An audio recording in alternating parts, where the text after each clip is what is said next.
This Thanksgiving, Friends Talking Nerdy presents No Chance in Hell. Contact your podcast provider for availability.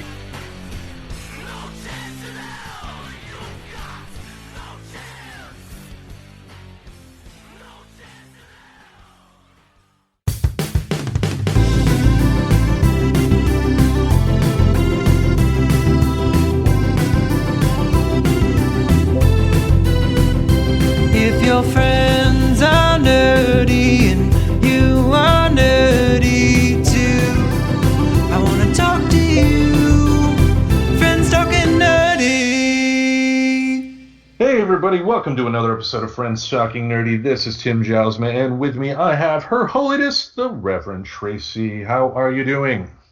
I'm doing well, Tim. How about yourself? Doing good. For the second time we've said that, of course. For folks listening in on the audio podcast, remember we are now recording the episodes for YouTube as well, and the YouTube shows will have extra content. So Tracy and I just essentially said hi to each other twas. I like saying hi. Hi. Hi. You know, Hi. kind of like, what is it? Those didn't the seagulls in Finding Nemo do that, or they said mine? It's mine. Mine. Mine. Mine. Kind of like my cat Phil, but That was anyway. a totally necessary intro for the show. Yeah, after the last topic, need a little laugh, but Lighten Anyway. it up. yeah. So, what have you been nerding out about this week? So I've been nerding out, and I think we're both kind of on the same topic, but I want to talk about The Mandalorian again. Just because I think it's amazing how people really seem to think that their internet bitching is actually influencing the show at all. And it's been a little bit amusing from our end. And I'm going to more focus on the grounding of Baby Yoda, the near cancellation of the near and dear child.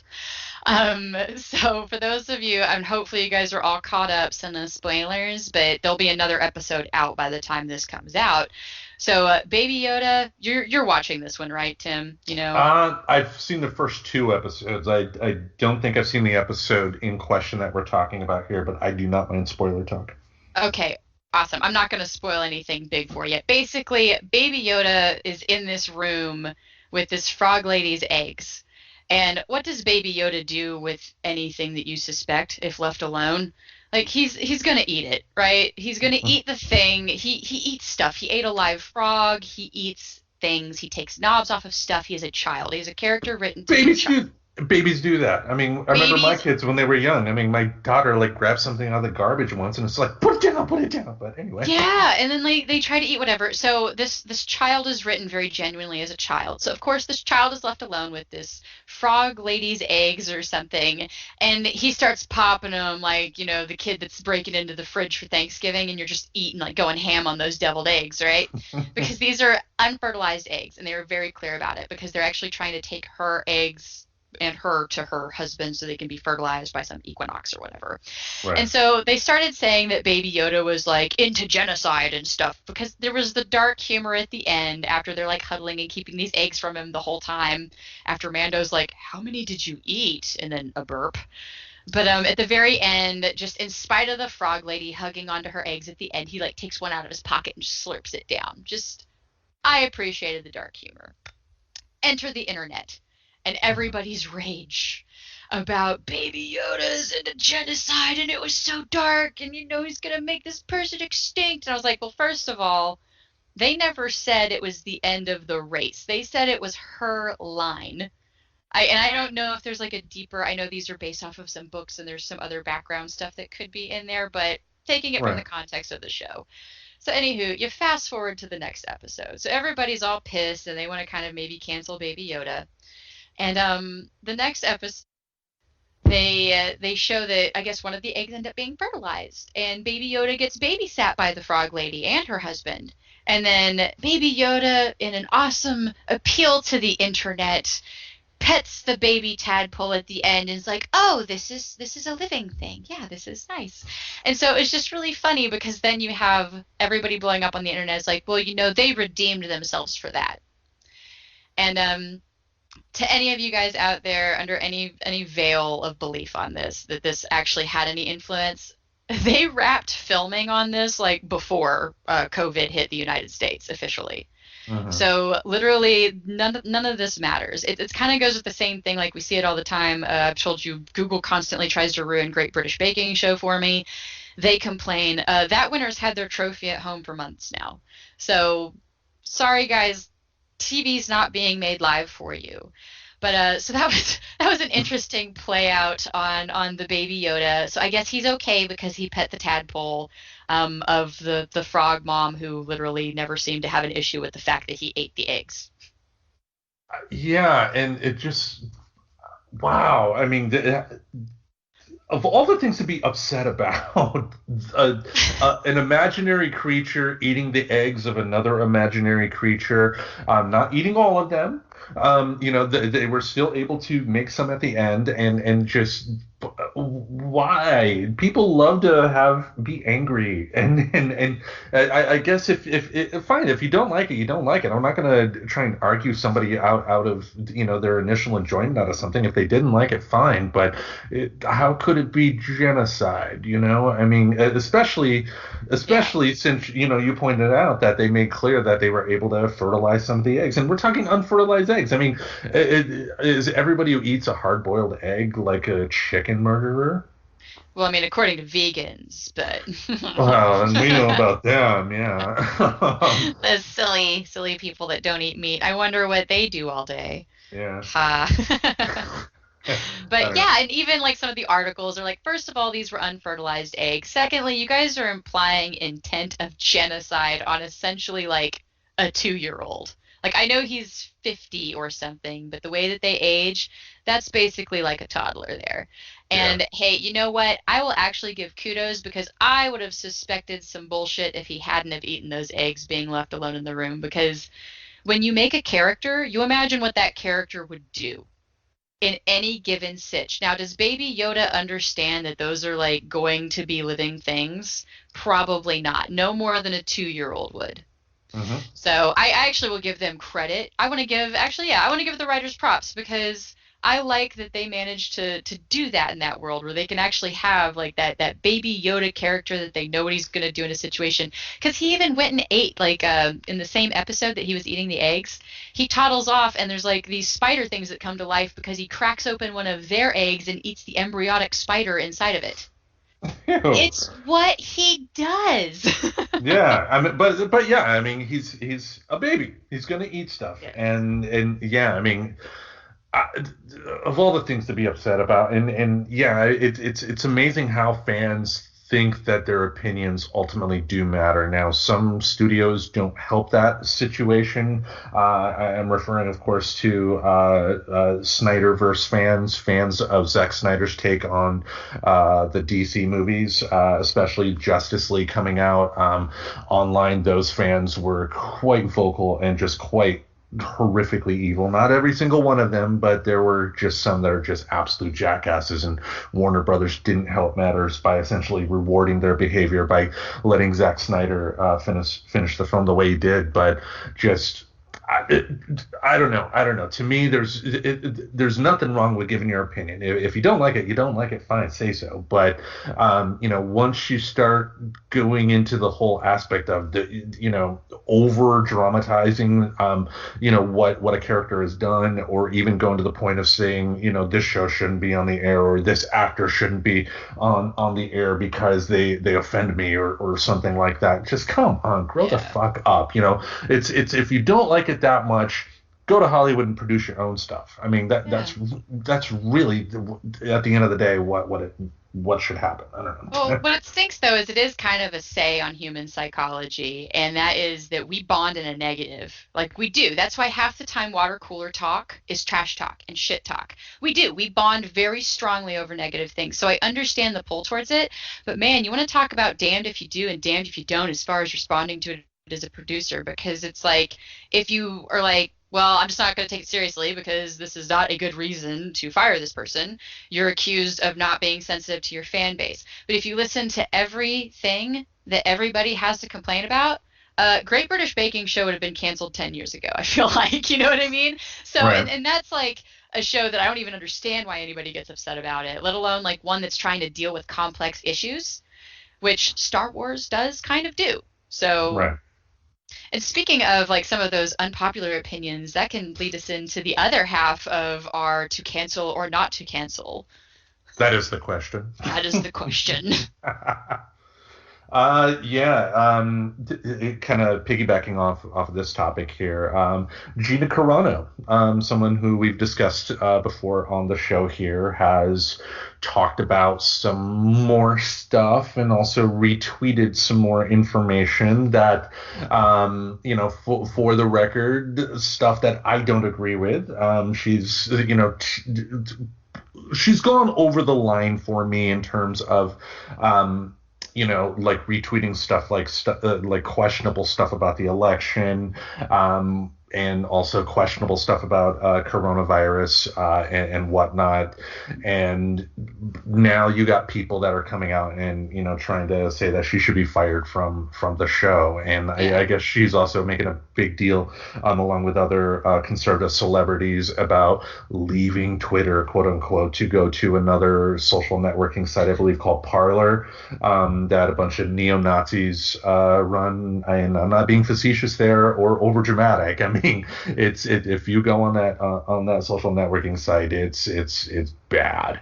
So it's on all of the parents be aware like websites, I'm sure. Yeah, one of those things, like if they're talking about going onto that, then maybe you want to have a sit down with them or something. But it begs to question, though. I mean, there are people that are calling for Gina Carano to be fired, and I even though I vehemently disagree with some of the stuff she's done lately, it's like, do I really want to go that far for someone who I just disagree with?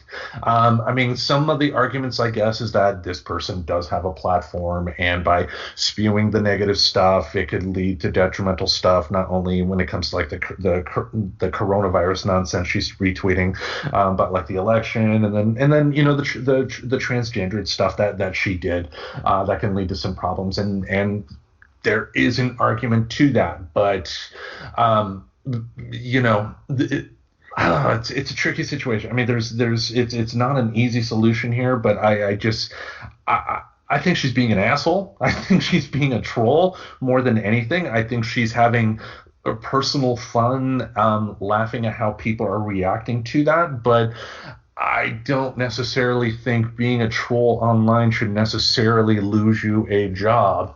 I don't know. What do you think about this whole situation? Well, I mean, there's part of me that honestly wouldn't be surprised at all if she didn't have a publicist saying keep doing it. Uh-huh. Because the only bad news is when you're not in the news.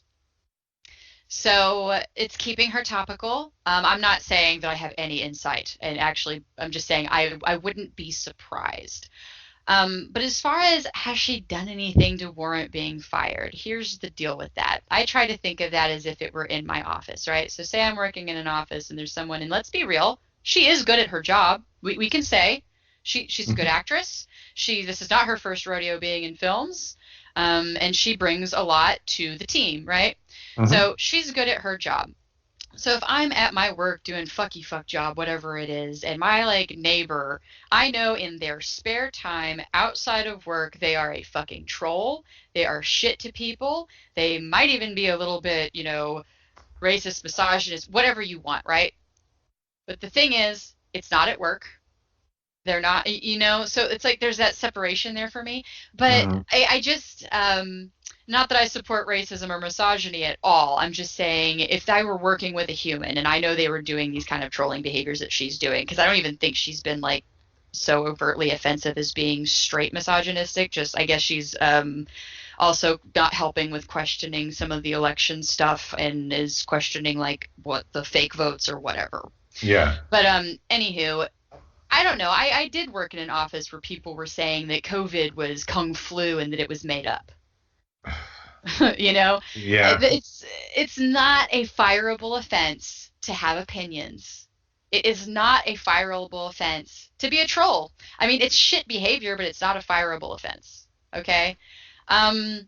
she's expressing her opinion. I do wish people were more likely just shut up and take your ball and go home if you don't like it. You don't need to announce to the world, well, I'll just leave Twitter. Just leave fucking Twitter. Nobody needs you to announce a Princess Diva dive out of the room. Like, you could go. You could totally go. And what But, we oh, go ahead. No, go ahead. And what were you? Yeah, what I was going to say is what we don't need too is people doing what commonly happens on Twitter is that you will see someone will quote tweet what she had, and then she's a horrible human being, but by quote tweeting, they're spreading her message. I know. And that was going to be my other point is first of all, like I'm sorry for anybody that listens to any famous person in the realm of politics. Like Mark Hamill is a joy, but I don't vote based on what Mark Hamill says. Okay? I appreciate his opinion because I already had that opinion, and he like accentuates it in a beautiful way. Okay? But he doesn't tell me what to believe because you know what? He's not a political analyst. He's not a politician. He has no background in that. So I am sorry that if there are people out there that totally drink the Kool-Aid of any actor or actress that they like. But that's not that actor or actress's fault for sharing an opinion and other people glamming onto it. That is them sharing their opinion, no different than me sharing my opinion. And I guess another way to look at it is in reverse land, right? Mm-hmm. Let's say most people in my demographic, in my group, felt that it was like fraudulent and everything, and she was speaking to the opposite thing. Like, would we still expect her to be fired? Like, you know what I mean?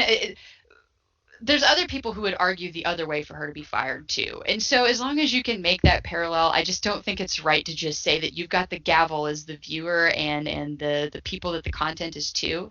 Like, I don't think that gives me the right to choose. I trust the producers to manage that shit. Now, if she's going and starting a bunch of crap at work and making a problem at work, they're probably going to care then. But right now, it doesn't seem to be the case. She's expressing her opinion on Twitter just like every Tom, Dick, and Harry has the ability to do.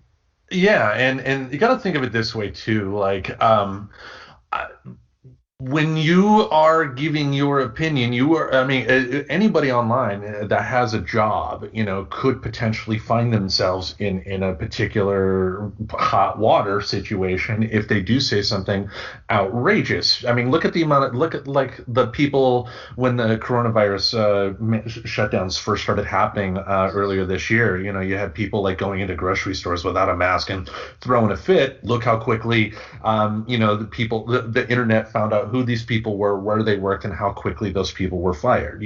That was the right call to make. But it's to your point, if she were doing something that was completely outrageous, then she would lose her job because people do recognize her as an employee of the Walt Disney Corporation. And if she does something on such an egregious level that gives the Walt Disney Corporation the chance to lose some money, she's going to be gone. Look at Johnny Depp. Oh, yeah. Oh, and that being said, like, I'm not going to pitch a fit if they decide to fire her over this either, by the way. Like, that is their decision. If they decide it is that disruptive. My question is I don't understand why people, like, demand blood for somebody expressing opinions.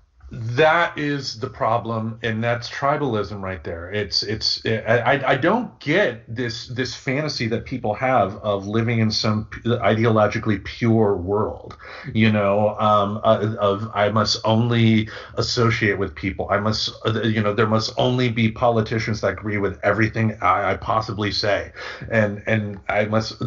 That's not realistic. You are always going to work with people that you're going to disagree with, and it's just the whole point of life is finding out how you do that. You can do that. It's been done in the past. It will be done in the future. But how do you work with someone you disagree with? I mean,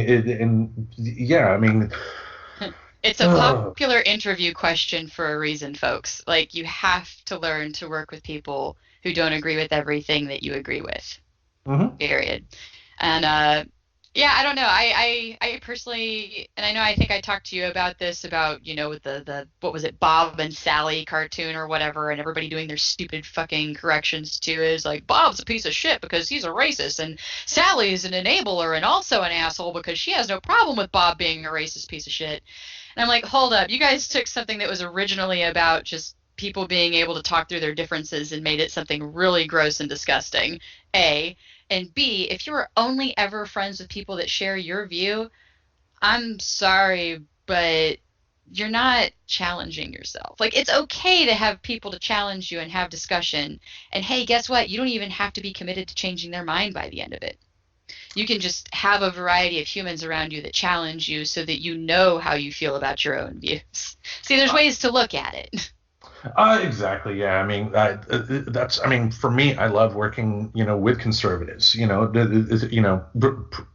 Reasonable conservatives. Let's put it that way. Not the Kool-Aid drinking types that we have now. And I don't think every conservative is a Kool-Aid drinking type. I want to make that clear to the folks at home. But rational conservatives. It's great to have a conversation with them because it keeps me on my toes. If I'm gonna be able to have a political conversation with somebody, I personally feel it is very important that if I'm going to talk about something that I'm able to back it up, because if you're not able to back it up, that makes you look like a fool, and you're not doing your cause well at all, which there was a Kurt Russell article that I read and actually tweeted where he said that actors shouldn't talk politics because they're court jesters and whatnot, and I get the reasoning why he would think that, but he's wrong. Just because when celebrities, they do have a platform, and they do, when done right, have the ability to spread the word to people that wouldn't, like Magic Johnson, for instance, when he announced he had AIDS or HIV, sorry. When he made that announcement, that changed a lot of people's opinion about HIV overnight, because before that, it was still, thanks to the media, thanks to the years of Republicans in power, essentially trying to ignore AIDS, it had a stigma behind it as the gay disease. And then, by Magic Johnson just simply coming out and saying, I have it became a different issue at that point. That's the power of what a celebrity talking about something can do. On the flip side, you have a Roseanne, you have a Gina Carano, you have a James Woods, you have people that just thrive. Yeah. Didn't Christy Alley also come up in some of this garbage too? Like, I think that name. Oh God, that name I just like shut off. She's an absolutely ridiculous human. But but I think I like kind of part of the message, but I felt like it could have been directed differently. This person said celebrities shouldn't talk about politics, and I disagree with that. I kind of wish that spirit had been turned. Like, hey, just because celebrities talk about politics doesn't mean they actually know everything they're talking about, because that's not their fucking job. Their job is to memorize scripts. Their job is to make it to sets. Their job is any body maintenance in between that, by the way. Like, that's not even getting into what you're doing on set as an actor. Like, no offense, but that person that's that busy doing that much stuff, I'm going to take what they have to say with a grain of salt. Now, if they say something interesting, that gives me permission to go look into it. And that's fine. But yeah, I question people who take advice from celebrity on stuff that is nothing at all that they're actually like focused on. Like, I don't know, I feel like Alyssa Milano's taken a turn in her career because she feels like she's really kind of an advocate now. So there's that too. I don't know much about her. I saw her we were actually we talked about bringing this up on the YouTube thing. The veteran, the homeless veteran electorate in Nevada that the Trump administration's trying to sue. And she had actually seen that veteran tweet and is now sharing that. So but yeah, just another example of another person, but she tends to be more on the our demographic finds her views more agreeable, so she's a good example of it. But see, you can't say don't listen to any, unless they're the ones that I like. Yeah, and I mean, when it comes to Alyssa Milano, more than anything, I mean, I don't get the impression that she's that informed, to be honest. I mean, I do agree with some of her stuff, but I mean, she a lot of it's just, I saw this. This is important. Retweet. It's the most important thing in the world, and it's really not. Just calm down. I mean, they're rebooting. They're bringing back, I should say, Who's the Boss. So I think her Twitter output is going to go down here. But that's the remake that we all wanted. But anyway, I say let's move on to what I've been nerding out about this week.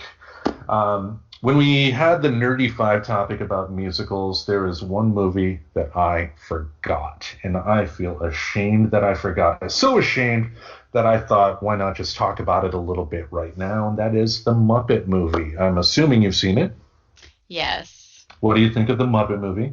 It's been a long time, so I don't remember. I watched a lot of the Muppet stuff just in general, and I know they had all sorts of specials, and I think they've even had movies some more recently than I probably would put a date on. Oh, yeah. Because they're still around. Like, they still do things, I guess, right? Oh, they do, yeah. There's a new show on Disney Plus that they have. The Disney Channel rebooted Muppet Babies. We're not going to see the original Muppet Babies due to licensing issues, because the original cartoon had a lot of movie footage from you would think they'd be able to do some of it, because a lot of it was like Kermit, instead of Indiana Jones being chased by the big boulder at the start of Raiders of the Lost Ark. But yeah, they're doing that. They haven't brought the Muppet Show there, but they do got the movies. In 2011, Jason Segel, I think his name is, the guy from How I Met Your Mother, wrote and starred in The Muppets, one of my favorite movies of the 2010s. Just really good, great movie. Great music throughout. Amy Adams is in it. There was one after that in 2014, I believe, called Muppets Most Wanted, which was, quality-wise, took a nosedive. Ricky Gervais was in it, and he boggles my mind because I don't dislike him, but I don't find him funny. Oh, that's a bummer, man. Okay, because I love Ricky Gervais. I think he's great. He actually has a somewhat new stand-up up that I thought was really funny. Yeah, it's just, I don't know. Maybe it's, I think with him, it's just like, I think he thinks he's really funny, so he mugs to the camera a lot, and it's just like, they don't hit for me. His jokes don't hit for me. But on the flip side, I don't have a distaste for him like I do with Will Ferrell.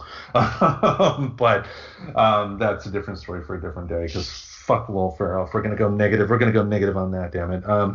But the movie came out in 1979, directed by James Frawley, a name I'm sure you're not familiar with, but he got his name essentially directing. He directed more than half of the episodes of the TV show The Monkees. So if you watch the TV show The Monkees and then see what the Muppets did, 10 years later, there's a lot of similarities between those two shows. So that was a nice fit. The music in the movie was written by Paul Williams, a name, again, you're probably not familiar with, but you probably are familiar with some of the songs that he's done in the past. He wrote songs like We've Only Just Begun for the Carpenters, wrote other adult contemporary hits, and probably his most famous song that I'm sure you know is the theme to The Love Boat. He wrote that. I think I actually know We've Only Just Begun better than the theme to The Love Bug, because I haven't seen it. Okay. Well, there you go. Put me in my place. But Paul Williams actually has done some work on film as well. He played Little Enos Burdett in Smokey and the Bandit. That was fun. And he also showed up in Baby Driver. He had a small role in Baby Driver as well, but just the music throughout, and every time I watch that movie and it opens up with Rainbow Connection, I mean, there's just tears start flowing down. I mean, just Kermit singing Rainbow Connection is just so great. Another one of my favorite songs is about halfway through. It's when Kermit and Fozzie are traveling the country and they're singing "Moving Right Along." Footloose and fancy free. I mean, just that. Oh yeah, I remember that song. Yeah, that sequence too is when they gave Big Bird a cameo. That was Big Bird's feature film debut. Fozzie and Kermit pulled up alongside him as Big Bird was walking down the road. I was like, "Do you need a ride?" And Big Bird's like, "No, I'm going to New York to break into public broadcasting." And then they just drive on by. The film also was the last last thing that he ever did of Edgar Bergen. Are you familiar with Edgar Bergen? I am not. Okay, he was a famous ventriloquist, had a radio show with his dummy, Charlie McCarthy, in the 30s. That was huge and was rather inspirational for Jim Henson. Edgar Bergen, you may be familiar with his daughter, Candice Bergen, from Murphy Brown. Oh, wow. I mean, Murphy Brown, that was like a Nick at Night thing, I think. Like back in the day when I was a kid. Make me feel old. I know. She was also in Boston Legal. I mean, I guarantee that if I show you her picture, you would know who she is. I can see that. I'm bad with names, so I probably don't know my face. Yeah, but that was his last film performance. He died like a couple of days after his performance was filmed. But it was nice that he ended up doing that cameo, because in a lot of ways it was kind of like a passing of the torch moment, because America's first big puppet was Charlie McCarthy, and being able to pass that torch on to Kermit and the rest of the Muppets was great. And just the cameos. I mean, you had Steve Martin, you had Madeline Kahn. Orson Welles at the end was there to let the Muppets sign their rich and famous contract. Just overall, I should have had this. I should have had this on my Nerdy 5 list. But if you haven't done so in a long time, hop on the Disney Plus or buy the movie. Watch the Muppet Movie. It's a classic. I agree with this. All right. I say let's move on to the Nerdy 5. How about that? Let's do it. All right, the Nerdy 5 this week, since we got the holidays coming up and since we're going to be quarantined for the holidays, we thought, why not talk about some of our favorite holiday-related entertainment? So this week we're going to be going through our top 5 favorite holiday anything entertainment that comes to our mind. Now, doing your research for the list this week, was it easy for you? Was it hard? Was it the list everything that you expected to put on, or was there something that just suddenly hit that you thought, I have to add this? It came easier for me than I thought. Like when we picked it, and then you know how I do. We pick it, and then I shut everything down, and then I don't think about shit for like 5 days. Then I go, holy crap, I have to think of 5 things. And so whenever I opened it up and I looked, I was like, oh my god, what did I just get into? Like, do I even really like Christmas? Like, I know I like playing, like, I work with Santa and I do a Santa's helper gig, which I guess I'm not doing that this year. But yeah, I actually had an easier time putting it together than I thought, because we kind of made it a stuff and things segment. Like, since it could be more than just movies, it could be more than just music, I kind of had fun and I picked a little bit of a few things. So I've got some movies in there, I've got some music in there, and then I've got like a thing that is just not even really a top 5 that it would be on its own, I guess. But how did it come together for you? Yeah, I was kind of in the same boat. Yeah, I mean, I did do my notes here a couple of days early, so I did come more prepared than sometimes I usually do. But yeah, I mean, for me, when it comes to the holidays, even as a kid, we never really were that much into the holidays. Like my Aunt Sharon, I think I told you about her. She lives in a town called Christmas, Michigan now in the Upper Peninsula. Awesome. And owns a store there called Santa's Workshop that has like a big 20-foot Santa right on the outside, and people will send mail to the store every year just to have it postmarked that it came from Santa's Workshop.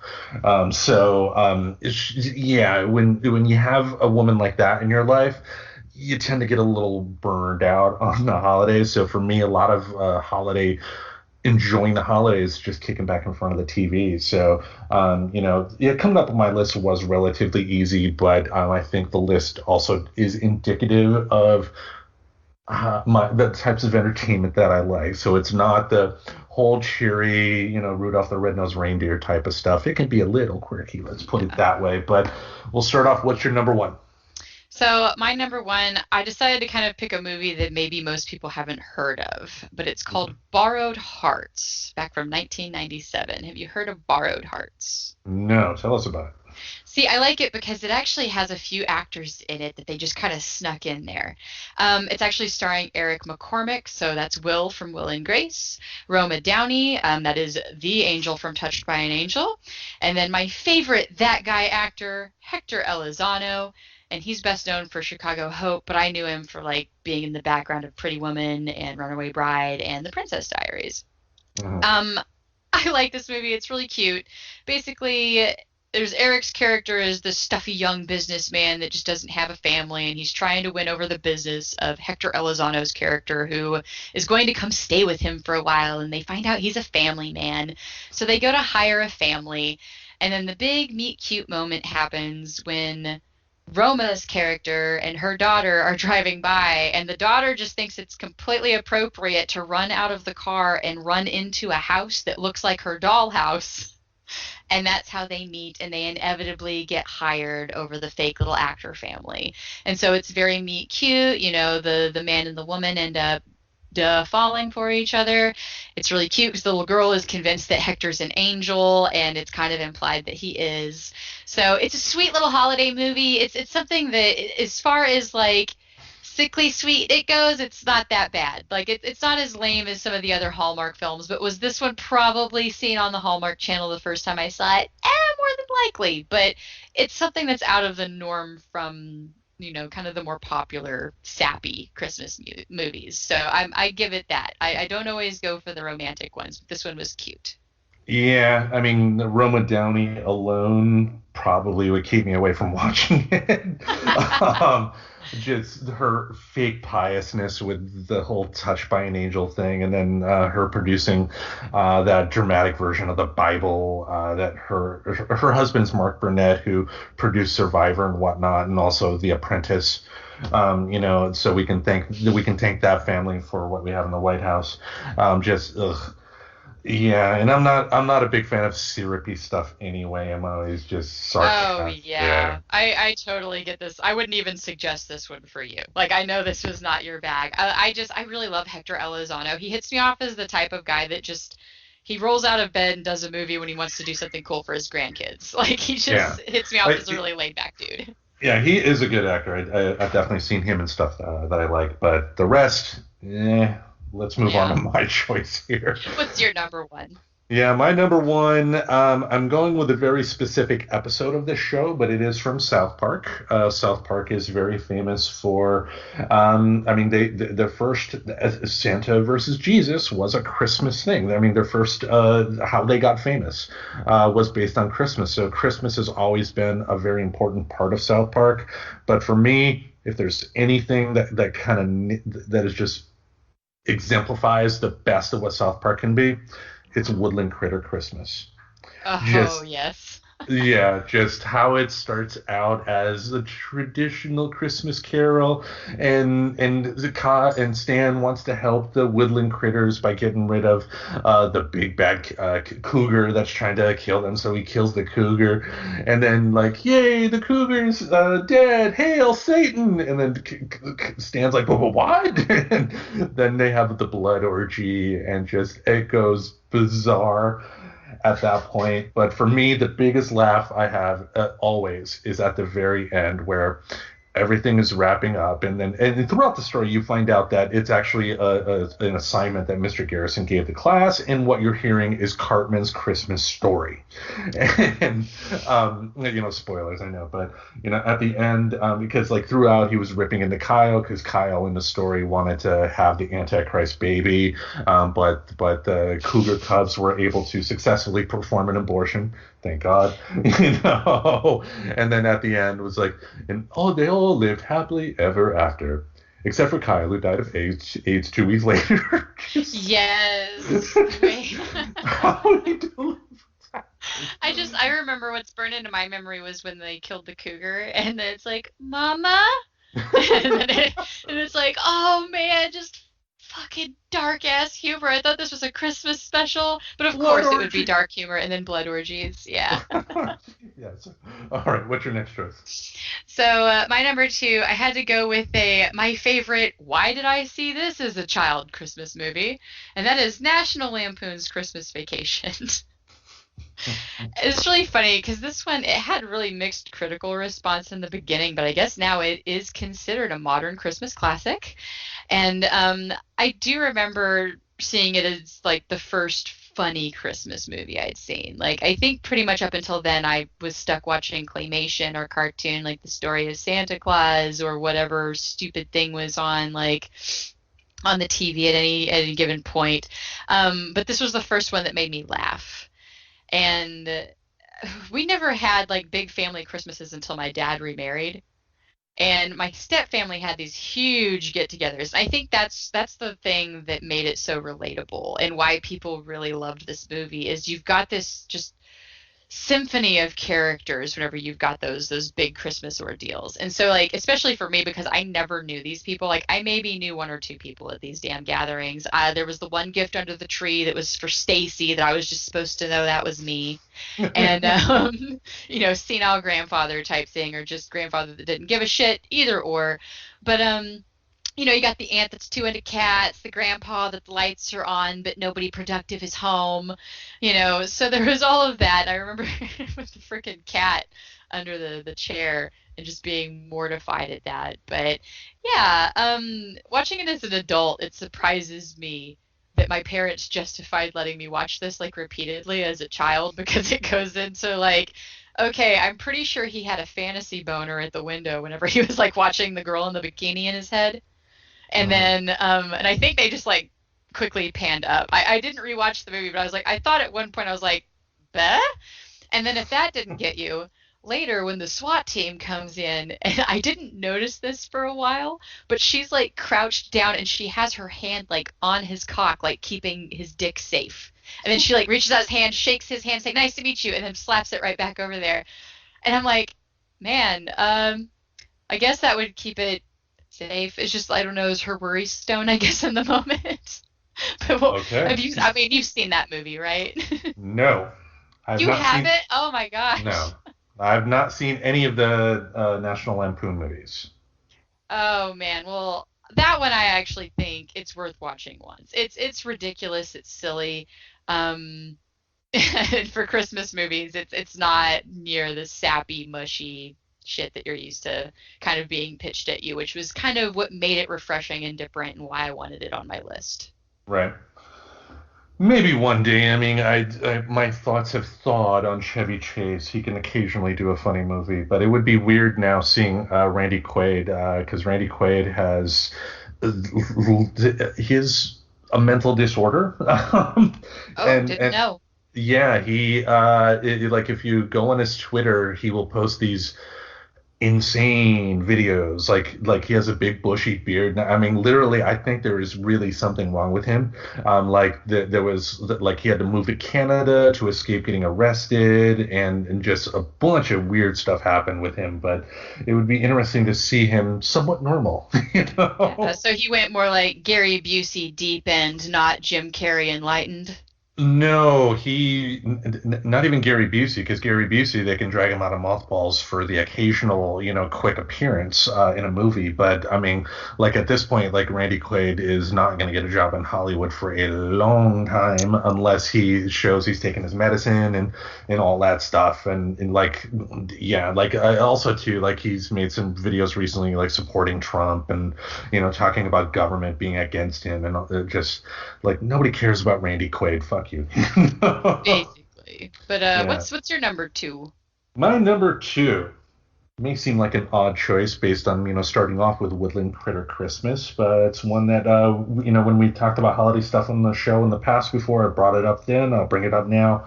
It's a Wonderful Life.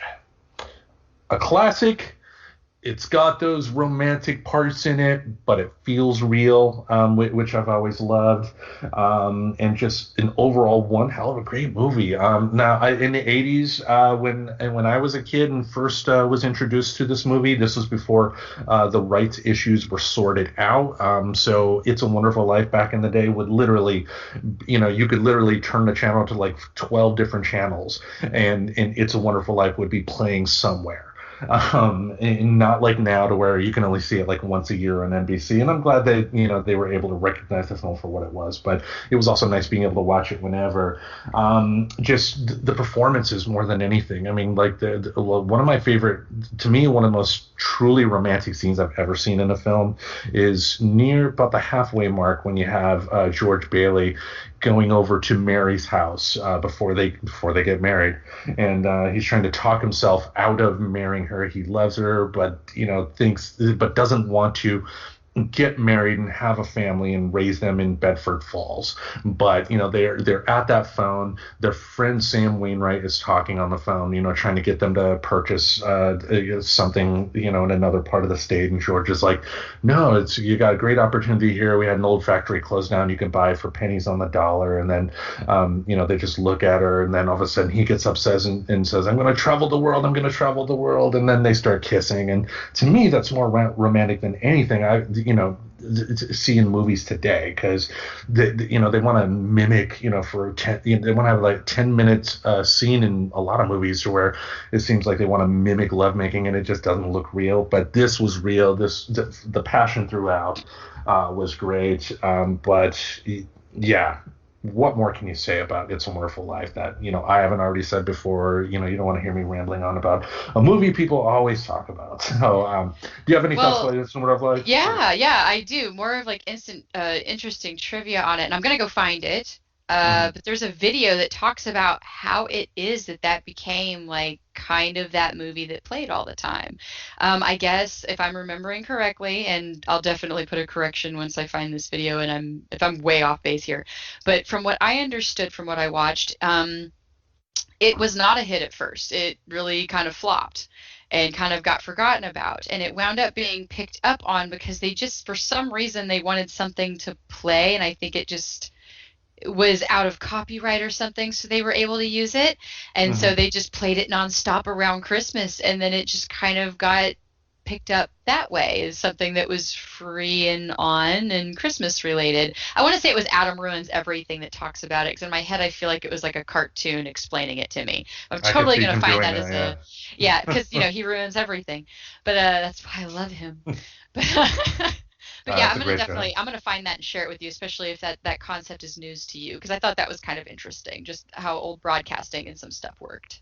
Oh yeah, I mean, obviously, as you could tell by my stuttering, and I don't know all the familiars, but I do know that there was a copyright issue, and I believe it was resolved at some point in the '90s. I think Ted Turner, of all people, was responsible for getting that all sorted out to where you had one clean version of the movie that you would see every year on NBC, and then of course the DVD or Blu-rays that you can buy. But anyway, what's your next choice? My next choice, I decided to go with a song that I like. And this song, I will continue to stand up for this song, damn it, because people want to cancel it and it's stupid. Baby, It's Cold Outside. And here's the thing. It is the perfect example of something being taken out of context in the name of cancellation. He is not trying to date rape her. And I want to say that very fucking clearly, and I'm going to say it again because it is so goddamn annoying to hear people like, that's the date rape song. I'm like, no, it's not. He's not trying to date rape her. The song was intended to be a playfully innocent conversation between a woman who clearly wanted to stay and a man interested in having her, but are bantering about what would people think.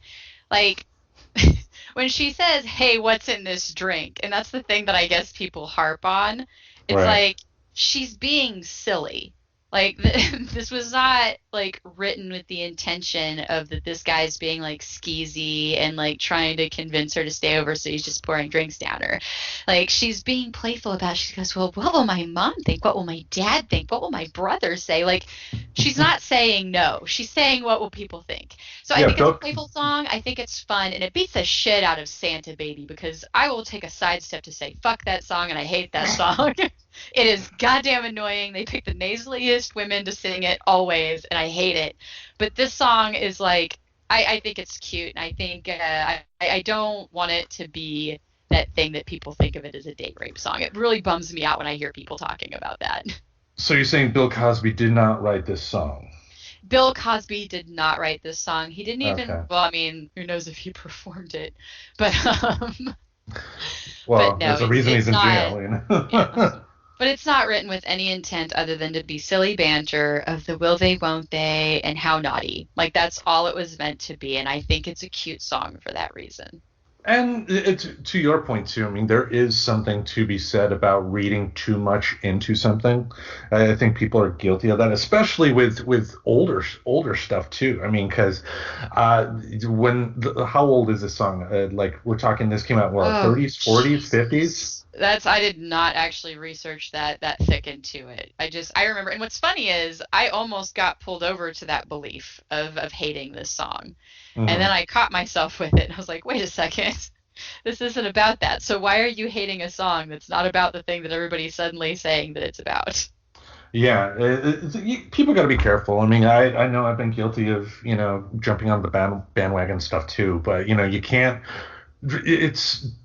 you shouldn't read into older material with today's eyes, because sometimes a cigar is just a cigar, and to your point, an innocent, silly song, it can just be innocent, silly song without the date rape connotation added onto it. Yeah. So my Christmas wish this year, if you're the type of person that refers to this as a date rape song, if you could just refrain one time, I'm not even saying ever again, just one time, use that filter, be like, you know what, for you, Reverend Tracy, this one time I won't make that comment. And maybe we can end the weird stigma on this song that I don't understand exists. All right. I will move on to my next one then. This movie is one that is only just the tail end of 2019 is the first time I saw this movie, but I absolutely love it, and I will watch it again. It is the Richard Donner classic, Scrooged.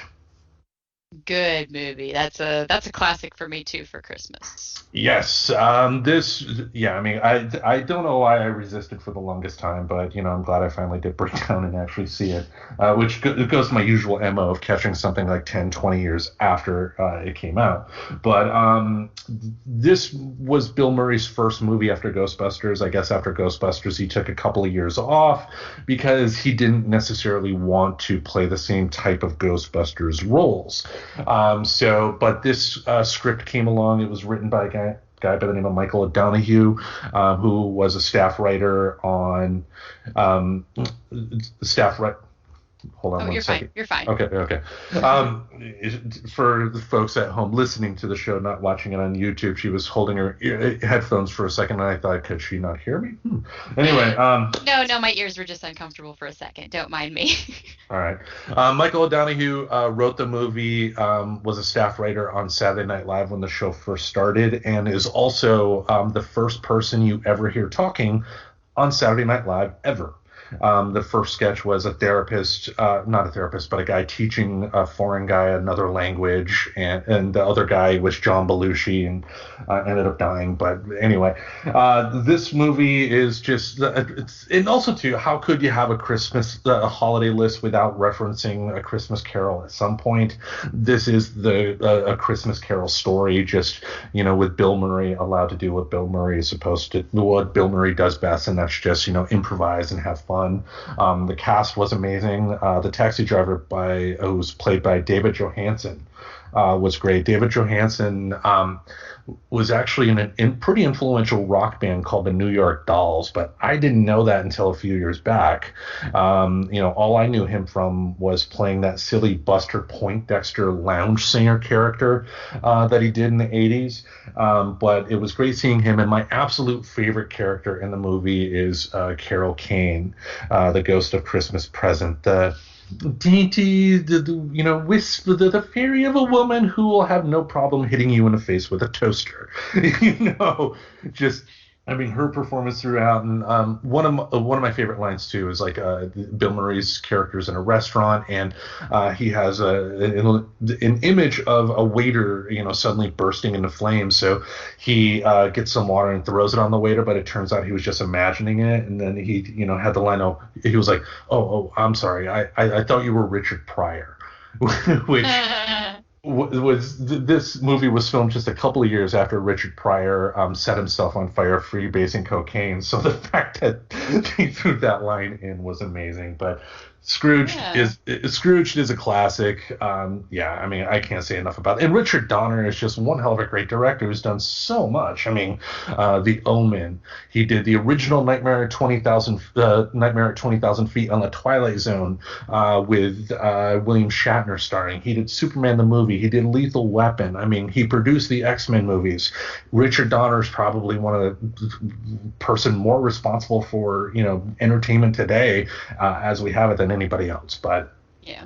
And hey, I like Carol Kane. I've seen her. What's funny is she's also really good in The Princess Bride. No, but I will never know that. So, there's no reason for me to get upset. Yep. You think you don't need to know that, huh? Yeah. No, I won't need to know. All right. What's your next one? So my next one, it actually kind of hit two topics for me because it was a made-for-TV film, but it's also really awesome Christmas music, because if you want to rock out to Christmas music and still kind of feel like a badass, you need to look no further than the Trans-Siberian Orchestra. And in 1999, they made The Ghost of Christmas Eve. Did you ever happen to catch that one? No, I mean, I'm definitely aware of Trans-Siberian Orchestra, which there was essentially a spin-off of a metal band from the 70s or something like that. But then they made one Christmas album that hit huge, and so they thought, let's go where the money is, and they've done their thing ever since. Yes, including a 1999 made-for-TV movie, which also had other guests too that I totally forgot that Jewel popped up in there. Oh. Yeah, just for one song though, just for one. They had other guests and stuff, but basically the songs they decided to take soundtrack and they presented them in the way to form a storyline about a runaway who takes refuge in an abandoned theater on Christmas Eve and experiences musical performances as ghostly visions from the theater's past. So it's kind of an interesting one because it's not going to be your typical Christmas movie. It's really like the world's longest Christmas music video in a way. But I thought it was really enjoyable. It's not going to be a movie. So if you're going to expect something with plot and character, I mean, there are some plot and characters, but it's not going to be thick with it. It's mostly revolving around the music and the guests. But right. I thought it was a nice thing in the background, back in the day. That was something that my mom would always play. Oh, man. I think I told you my Jewel story. In 1995 in Grand Rapids, WGRD. Which wrestler did she take down? No, I'm just kidding. No, it doesn't have to do with wrestling, but the local radio station WGRD changed formats from pop to alternative. And so what they did is they had a big free concert, and they had a bunch of bands play, including the Goo Goo Dolls. They closed the show. This is in 95 before their first big hit. And it was funny with the Goo Goo Dolls. They come out, "Are you ready to fucking rock?" And then it's the Goo Goo Dolls playing. But halfway through the concert, there was a woman who came up on stage, and just her acoustic guitar sang some really, really beautiful, low-key, mellow, great songs. And at the end, off the side of the stage, people congregated, and she was signing autographs. So I thought, great, why don't I do that? I came up, I was the last in line, and she ended up signing something for me, and I thought that was cool of her to do. Got home, put it away. 3 weeks later, cleaned my room, saw that poster. I was like, what the hell is this person going to do? I ripped it up and threw it away. That singer was Jewel before her first big album hit. Ouch. And it didn't even Yeah. say your name, did it? So it actually probably would have been worth something. Yeah, I mean, she just wrote, Jewel or whatever. Yeah, I mean, she'd Oh say, man, for yeah. Tim, my biggest fan. She didn't Yeah. write that down, but, I mean, she was cool to sign the autograph. And like I said, seeing her perform was great. But, yeah, that every time I think of Jewel, I think of that story. But anyway, let's go on to my next choice here. I was initially going to put Die Hard on the list because everybody says Die Hard is a Christmas movie, and I agree with that assessment. But being that I just talked about it last week, I wanted to look for something else. And one movie that came along is one that we've sort of talked about here because of a project that did not occur that Steven Spielberg wanted to do that resulted in 3 different movies. That project that he wanted to do was called Night Skies, and unfortunately, the script did not pass muster, and they didn't do anything with that movie. But they were able to make 3 different movies out of that idea. Those movies were Poltergeist, E.T., and my next choice here, Gremlins. Gremlins is one hell of a great movie. Hoyt Axton as the father buying the gremlin. Great seeing a country star get some love here, and just it's a silly premise. I mean, it's one of those movies that you can't think too hard because, like the rule of don't eat after midnight. Who's midnight? I mean, it's midnight somewhere around the world, So, yeah. I mean, do they have a watch? The type of stuff. It's a lot of, yeah. You can't think too hard, but if you don't think too hard, it's a really, really just fun, simple movie, and it's to me. That's what I love about it. Just the fact that it's a nice distraction. It's not meant to be like Avengers Endgame big. They're not trying to make the greatest Christmas horror movie ever made. They're just wanting to give you an hour and a half of a good time, and boy did they do that well in this movie. Gizmo, of course, was voiced by Howie Mandel, and Howie ended up using that voice later for a cartoon he did on the Fox network called Bobby's World. Do you remember that? I do remember Bobby's World. I did not know that was Howie Mandel that did that, and I didn't know the relation to Yep. the show, but I did. I remember watching that. Yeah, I guess he got the voice by accident because he was eating something one day and didn't go down his throat right and started choking and started talking in that voice, and people started laughing instead of realizing that he was choking. Now, obviously, spoilers, he was able to not choke anymore. But yeah, it's such a wonderful, wonderful movie. Again, I'm not gonna say it's my absolute favorite of all time, but it's something fun to put on during Christmas, and it breaks the monotony of traditional Christmas stories as well, while also very much being a good Christmas story. I am worried about the future of Gremlins, though, because apparently there's going to be one of those soft reboots coming our way on HBO Max. If they go the soft reboot option, I will give it more of a pass, because a soft reboot is where it's essentially kept in the same world, and you will still have some of the older characters, but it's a way to essentially, like The Force Awakens is a soft reboot. It uses the older characters, but it's meant to introduce you to the newer characters. So we'll see what they can do there. They're not trying to redo it. They're trying to reboot it. And there's a difference between those 2 terms that people, I feel, they forget sometimes. Like, yeah. They're not going the Ghostbusters 2016 route. The events of the original film and the more bizarre Gremlins to the new batch will very much be a part of the story. Like Cobra Kai is another example of a soft reboot. And if they go the Cobra Kai route, I got no problem. I will be sitting there watching every episode and enjoy it. But anyway, unless you have any more thoughts on Gremlins, what's your next choice? Oh, just as another side note, just of interesting reboots being brought up, but this one actually wouldn't be a reboot. This would be a redo. They are redoing The Stand, because we talked about that last time too, and I found out they're redoing it. So to see, there's a difference. Reboot, redo. But no, that's all I've got there.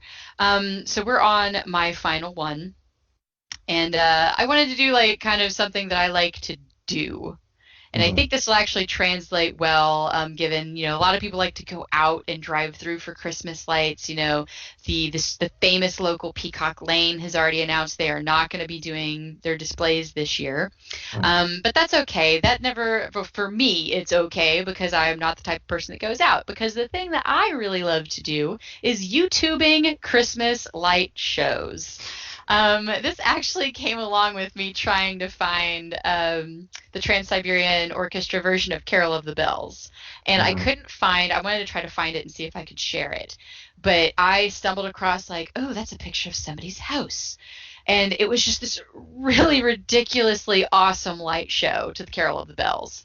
And so there's a really good one. There's Edward's Landing Lights, and he actually has a YouTube channel that he's got several playlists, and I guess he does Halloween as well, and those are worth checking out. But he's very clear that he does it as a hobby, but they're very stunning. And yeah, Halloween, Christmas. Last year's was the Carol of the Bells done by Lindsey Sterling, and I'm definitely sharing that one because he did a gorgeous job playing with that song. So something maybe that I can also spread that this is something that I do in a year that we might not be able to do the normal things that we would do for Christmas. So I will definitely be sharing some of the Edward's Landing Lights one, at least that one with the Lindsey Sterling Carol of the Bells. Yeah, I mean, it's seeing the work that people put into, the light, the decorations that they can put up. I mean, when they're done well, can be awe-inspiring. Now, me with my personality the way it is, I wouldn't have the patience to be able to do anything near what they do. So, but it's like watching a virtuoso guitar player, going nuts on the guitar. When you can see, an artist and doing what they do with the lights and the decorations and one is very much an art. Seeing an artist at the top of their craft, doing what they do best, even if it's not something if you're not going to spend 12 hours watching a Christmas light show on YouTube, you can still watch a couple minutes of it and show respect to the hard work it takes to get to that point. Oh yeah, programming has to be fun, but oof. I would give up halfway putting the first string of lights around one tree. And could you imagine if one of your lights went out? Oh my God, I don't want to live in that world, but it looks amazing. Yeah, I'd be like, fuck it, I meant that. It's an artistic statement on the war. I don't know. Tracy, why is it just one light blinking in your front yard? It's on purpose, don't judge me. It's about coronavirus. Anyway, too soon, right? All right, never. I will go into my last one here. This is one that, thanks to YouTube, I finally was able to see, but it's been something that's been kind of on the tape trading market, because when this first came out, the big creator of it didn't like the results and did his best to kind of put a stamp on it. But the only reason we're actually seeing it is bootlegging. Have you seen the Star Wars Holiday Special? No. Ooh. I would like to meet the CBS executive, and I guess it was on CBS, but if it was another network, the television executive, that thought when they first saw Star Wars that, not only will this be great as a holiday special, let's get B. Arthur to sing some songs on it. Yeah! I love B. Arthur, so now I kind of want to watch it just for that randomness. Oh, no, don't get me wrong. I love watching it because it's like a million car accidents happening all at once. It opens up with the premise of Han and Chewie have to get back to Kashyyyk. This is the first time you saw Kashyyyk, the Wookiee homeworld, for Life Day. And it opens up with a 15-minute scene at Chewbacca's home with his wife and his kids talking in Wookiee with no subtitles. It's just Wookiee talk for 15 minutes, maybe not 15 minutes on the dot, but it was an entire segment of television that was all in Wookiee, and you don't understand a damn thing that's going on. And it was funny. You had Jefferson Starship singing a song. Just I don't know how much more 70s it could be, this show, but it's just this is something that if you have the right substance, whether it's a couple of drinks, marijuana or something like that. You kick back, you put this on, you can just you're gonna die laughing. I mean, and I wasn't able to do it on the show in the past, but one thing I do want to do that I think would be absolutely fun would be kind of like a commentary on that in terms of playing it, and then we would record a commentary along with it just on how bad it is. But there is one good thing that did come out of this, though, and that is the Star Wars Holiday Special was the world's introduction to Boba Fett. There was a little cartoon piece there, and they used that to introduce Boba Fett into the Star Wars world. But just Carrie Fisher sings a song. Harrison Ford looks extremely uncomfortable. Mark Hamill looks like a Ken doll. Literally, it's bizarre, and I love it. So the Star Wars Holiday Special, if you haven't seen it, it is a must. But that brings us to our album of the week. And this week, we started doing our polls, and the choices that we had were, I totally forgot. What did I have for the other choice? I don't remember. Yeah, I'm going to bring it up on Twitter here. Boom.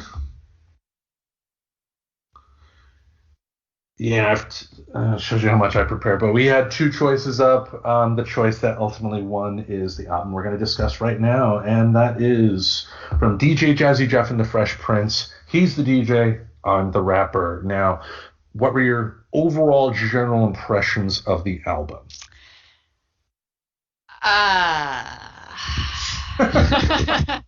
I wanted to love this album.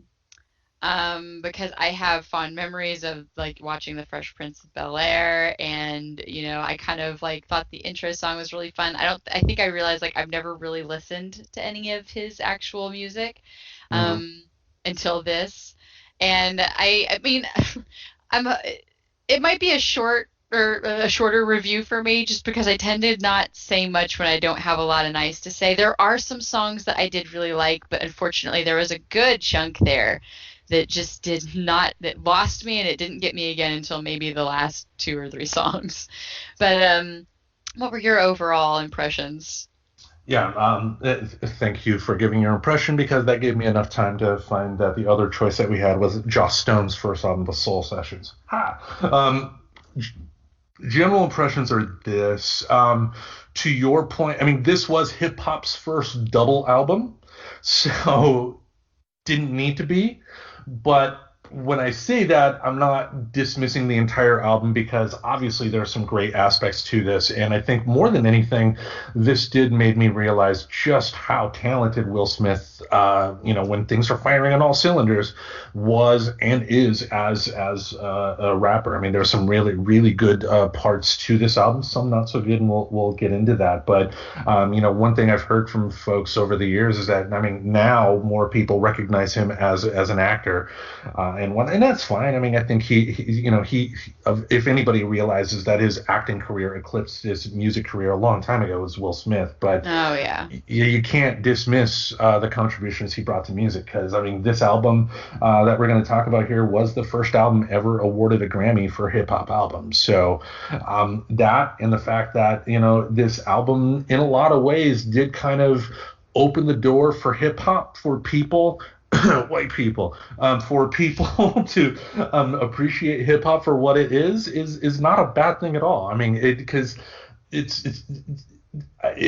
hip hop needed this album, because when people are enjoying this, they're going to be more willing to dive in and try something else, and it was great for me as a kid, because like my mother loved the Fresh Prince, and that was a big thing too. Like you mentioned the TV show, I watched HBO Max the reunion special that they had, and remember how big of a deal it was when they announced the show on TV Guide, and how big of a deal it was that they said his real name, Will Smith, because I only knew him as a Fresh Prince beforehand. We didn't have the internet in the 80s, so finding out a rapper's real name was a huge deal. And it's just like, his name well, he looks like a Will Smith, but that's the Fresh Prince, oh my God, type of deal. But anyway, we'll do what we usually do, go through it track by track here and discuss our thoughts. So track 1, A Nightmare on My Street. What did you think?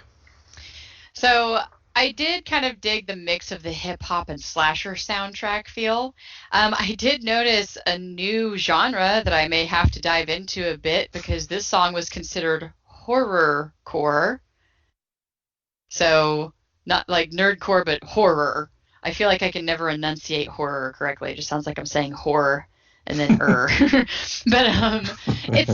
anywho, notes aside from that, it's a little too close to the theme of Fresh Prince though. Like the mix with the pop slasher movie sound made it feel like a parody more than a standalone song.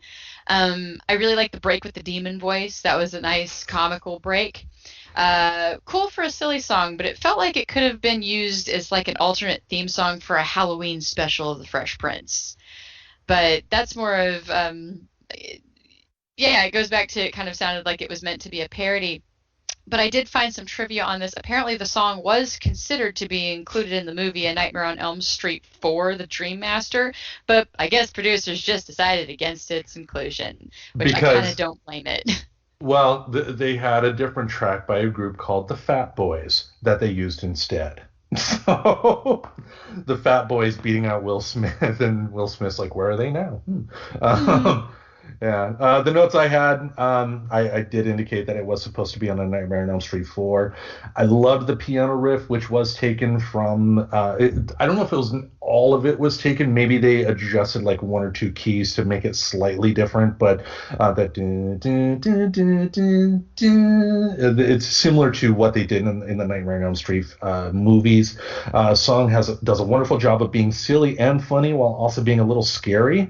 I think of the first encounter that he had with Freddie, and Freddie says, "You turned off David Letterman, and now you must die." The phone call at the end of the song between the Fresh Prince and Jazz was a little scary, and especially when Freddie came on the phone, was like, "I'm your DJ now, Princey." It's like it probably would have been better if the song probably would have had a little more play for me if it was included on the Nightmare soundtrack, because then they could have brought in Robert Englund to do the voice, and it would have had a little more impact, because this was not Robert Englund doing the voice. I do think the song should have had a different location on the album.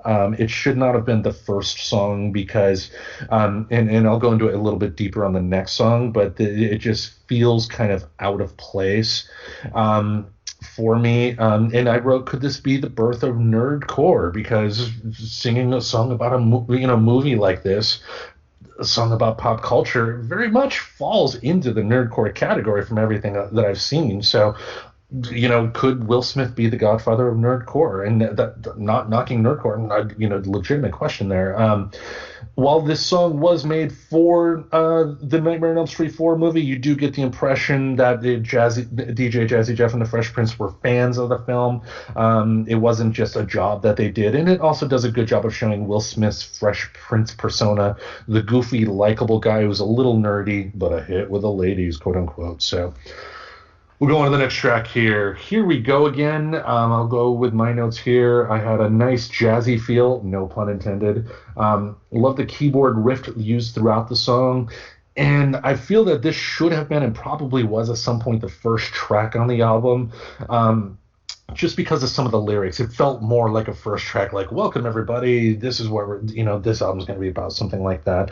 Will Smith had a nice flow on the mic. He had a lot of lyrics to deliver, but you didn't really hear him falter. And, not that they would include mistakes on a professionally produced album, but, even on this album, there are other songs to where he doesn't capture a natural flow. This one he does, and I really like that. And not enough can be said for just how good DJ Jazzy Jeff is as a DJ. Probably one of the most underappreciated DJs in hip-hop from that era. He's a master at creating the right sound to go along with Will Smith's voice.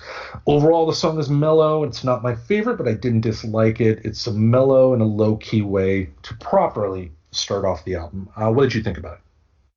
Yeah, I have a nice funky time intro. I like the addition of the keyboard and percussion effects. They were simple but very impactful.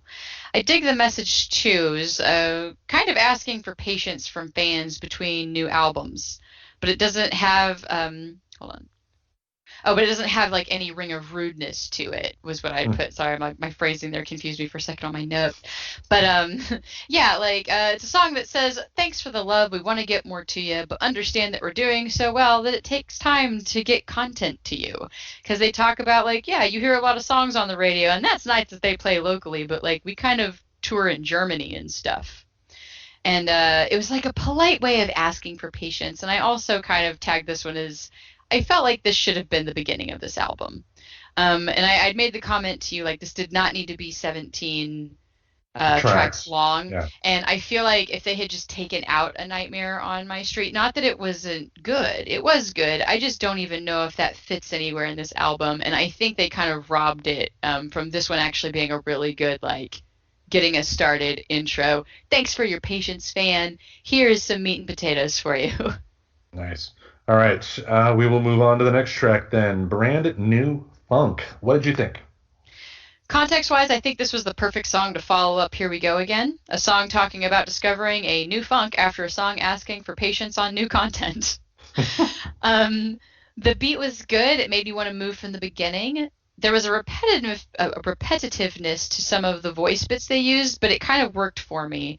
It was like they successfully managed to make the voice samples sound like an instrument being used rather than somebody trying to sing the same thing over and over. So I'm going to call that one for a successful use of repetition. And some of the effects felt a little experimental. I really liked the turn it around part specifically. Like there's this part where they turn it around and it sounds like they're doing kind of a reversal effect, which I thought was kind of a fun thing to add in there. But that is all of the notes I have on Brand New Funk. What did you have to say? Well, this I found out was apparently the first single from the album, but I don't recall a video ever being made for it. And if there was, this wasn't played on MTV or anything like that. And with the radio station choices that we had in Grand Rapids at the time, I wasn't going to hear it on the radio. Will Smith on the mic was amazing. This is not my favorite song on the album, but this shows you just how good he can be at spitting out the lyrics. I mean, because again, he had a lot to deliver, but his flow was very, very natural, which I loved. The song just doesn't have that extra something like the other big song on the album, which we will get to. So I think, if anything, that's probably why the record company decided not to go all in with this particular one, but doesn't make it bad. It's just not memorable. It was a story song. There wasn't much to the story though. It's basically a story about two guys singing about how much fun they had making an album. Who cares at that point, so what a great endorsement from me. But we will go on to the next track here. Time to Chill. The notes I had, I loved the opening bass riff and the whistle. This is the first song where Smith's delivery doesn't always land naturally. Delivery doesn't always land with the music, if I can say that.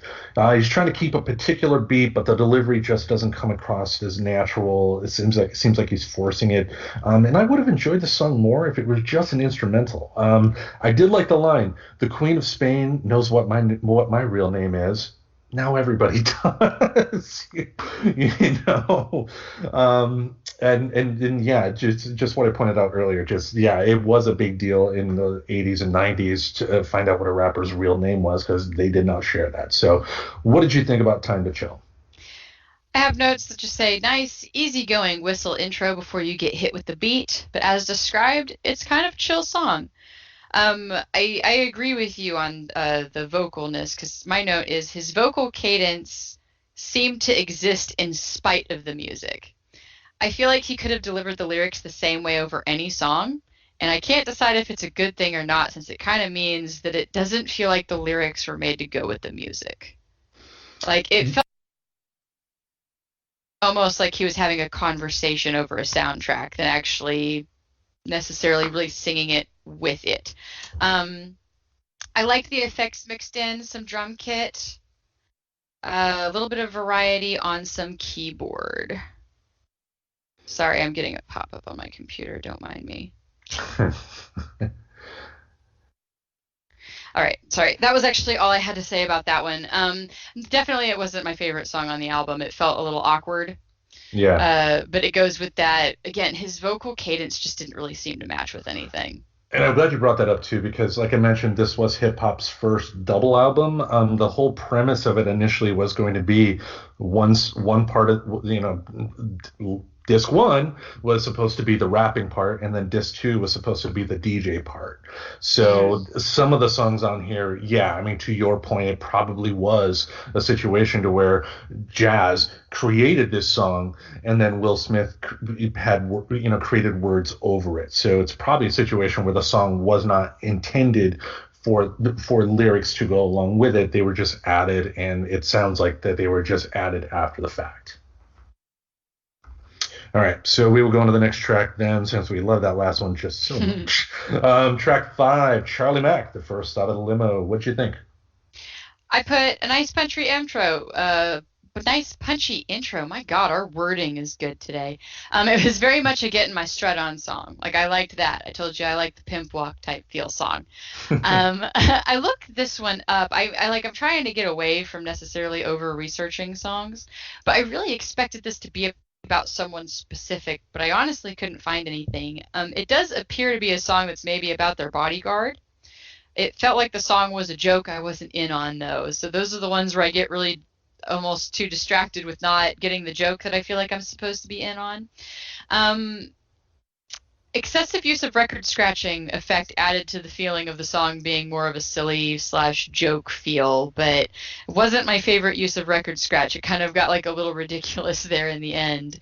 But I don't know. What did you think about Charlie Mack first out of the limo? Well, my notes, I put, you're bouncing the moment the song starts, you're moving instantly. It's a hype song for their security man, I guess, so, yeah. While the song isn't that memorable, it does a great job of showcasing the tall tales and stories that happens with guys when they talk. We do like tall stories, exaggerated stories of our exploits, so, seeing something happen occur a certain way, you want to embellish, and I did like that aspect. I said here, too, that most people, based on Will Smith's persona these days, would probably be a little shocked hearing him sing some of the stuff in the song, especially the part where Will raps about a guy's girlfriend being naked, massaging Charlie Mack after Charlie kicks the guy's ass. Music didn't impress me too much. It was too 80s in a bad way. But I also did put not every track is going to be a winner. The keyboard in the song was just atrocious. I didn't care for it. Yeah. All right, the next track, as we go, the notes I had were I loved the bass that opened up the song. And the line from Will Smith I loved, all praise me, was funny coming from him, since essentially that he's built an entire career on doing that. There's a self-deprecating cockiness that, I've always loved from him. He has a great way of playing cocky while showing in his performance that he's having some fun with it.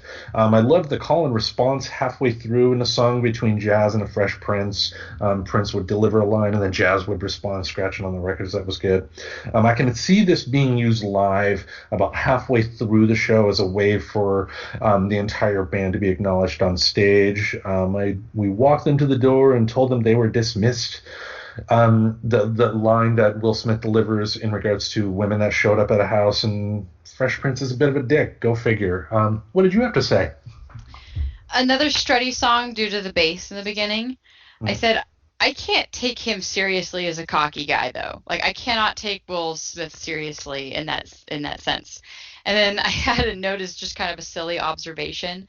The way he says girlies, like, just completely rubs me the wrong way. Like, there is 2 times in the song where I noticed it, and I actually just, like, stopped. I'm like, that creepy is not the right word. It just gross. Rubbed the wrong way. It was just, gross maybe gross fits, but just no. About halfway through, there is some beatboxing that I really appreciated. It was nice to have a break from the synthesized effects and keyboards. Little I know that was the only time I was going to appreciate beatboxing in this entire album, but it was kind of nice as it was used sparingly and as we go. Nice. All right, let's move on to the track that everybody knows from this album. Parents Just Don't Understand. What were your thoughts? This is probably the only song I actually knew before sitting for the review. It's a great hip-hop anthem that I think almost everybody can relate to, which is probably what made it, take off so well. Mom buying you clothes that are uncool, the sneaking off in the car in trouble. Very simple musically speaking, but that seems to be the trend on the wordier songs because, of course, it's that delicate balance of not having to scream over like an intricate beat. Come on, Toots. Like, it goes back to it's just Will Smith doesn't hit me off as a ladies' man. Like, not in his younger years. He just looked like he would totally be awkward to actually hit on a woman back then. But the last note that I have is I love that he's been pulled over for driving a car illegally with a preteen runaway, and the thing he's worried about is his parents being mad. And I put #rich kid problems. Yeah, and that's another thing too, because if you think about it, and I mentioned it in my notes, if you think about the start of the song where he's talking about his mother, says you shouldn't be showy to impress people, you need to wear these older clothes, and then she has a fucking Porsche. Yeah, which is the other funny thing. Yeah. The notes I had. Without this song, we're not talking about Will Smith today. Everything in his career starts with this song, and it's a classic. It's a great song. Its music sounds 80s, but in a good way. Meaning, it was very much a track of its time. I don't think a new artist would be able to release a song that sounds like Parents Just Don't Understand today and have it be as big of a hit. But it's the beauty of what 80s has done. It's a product of its time, but it's timeless. And I could relate to it too, because I remember having arguments with my mother about the clothes she would buy me, and she loved the song and she loved that part too, but did not convince her to buy me anything more than plaid, fucking plaid.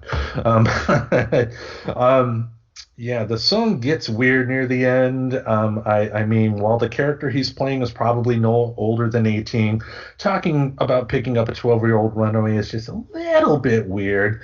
I was rubbing up on your thigh, and yeah. Yeah. Some of the lyrics, though, was that for me? I said, yeah. She said, why? I said, come on and take a ride with a hell of a guy. I mean, just how he was able to deliver lines like that. I did like that.